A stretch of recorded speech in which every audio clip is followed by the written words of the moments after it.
চলছে ত্রয়োদশ জাতীয় সংসদ নির্বাচন। এবারে নির্বাচনে ভোট দেওয়ার যোগ্য প্রায় 12,70,00,000 মানুষ। একে এবছরের সবচেয়ে বড় গণতান্ত্রিক অনুশীলন বলে উল্লেখ করা হচ্ছে। একই সাথে এই প্রথমবারের মতো বিদেশে বসবাসরত প্রায় 1,50,00,000 বাংলাদেশি প্রবাসী ডাকযোগে ভোট দেওয়ার সুযোগ পাচ্ছেন।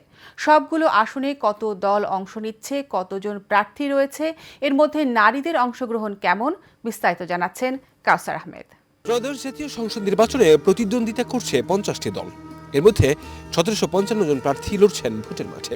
এর বাইরে 273 জন স্বতন্ত্র প্রার্থী রয়েছে। সব মিলিয়ে 299 আসনে প্রতিদ্বন্দ্বী রয়েছে 2028 জন। আমরা এমন একটি দেশ গঠন করতে চাই যে দেশে মানুষ তার পরিবার পরিজন নিয়ে নিশ্চিন্তে তার ঘরে রাত্রে নিদ্রা যেতে পারে।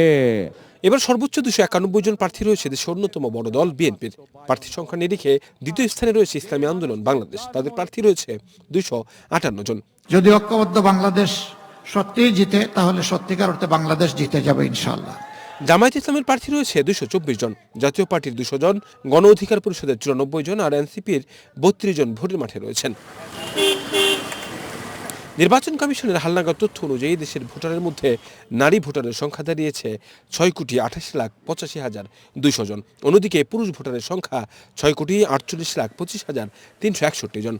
আমাদের সকলের সম্মিলিত প্রচেষ্টায় আমরা একটি সুষ্ঠু, সুন্দর, শান্তিপূর্ণ ও উৎসবমুখর নির্বাচনের সাক্ষী হতে পারব। এবার নির্বাচনের আরেকটি উল্লেখযোগ্য দিক হল তৃতীয় লিঙ্গ বা হিজড়া জনগোষ্ঠীর ভোটাধিকারের স্বীকৃতি। নির্বাচন কমিশনের পরিসংখ্যান অনুযায়ী এবার প্রথমবারের মতো বড় পরিসরে 1,232 জন হিজড়া ভোটার তাদের ভোটাধিকার প্রয়োগের সুযোগ পাচ্ছেন। 12 ফেব্রুয়ারি 299 আসনে ভোট হবে। শেরপুর 3 আসনে একজন প্রার্থীর মৃত্যুর কারণে সেখানে পরে ভোট অনুষ্ঠিত হবে। ইতিহাসে স্মরণীয় করে তুলবেন যেই সনদ রচিতা এই নির্বাচন করেছে, এই সনদ তৈরি করেছে যারা, তাদের হাতে এই নির্বাচন সৃষ্টি হয়েছে।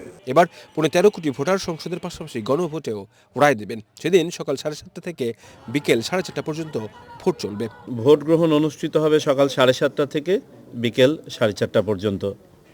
তবে বিকেল 4:30টার পরেও যদি কেন্দ্রের চৌহদ্দির মধ্যে অপেক্ষমান ভোটার থাকে, তাহলে আইন অনুযায়ী তাদেরও ভোট সম্পন্ন করা হবে। 7টি নিবন্ধিত দলের মধ্যে আওয়ামী লীগের নিবন্ধন স্থগিত থাকায় ভোটে অংশগ্রহণের সুযোগ নেই দলটির।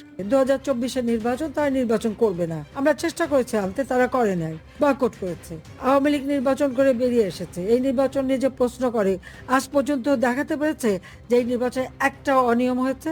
সবশেষ 2024 সালের 7 জানুয়ারি দ্বাদশ সংসদ নির্বাচনে বিএনপি ও সমমনা দলগুলো বর্জনের মধ্যে আওয়ামী লীগ, জাতীয় পার্টি সহ 28টি দল অংশ নেয়।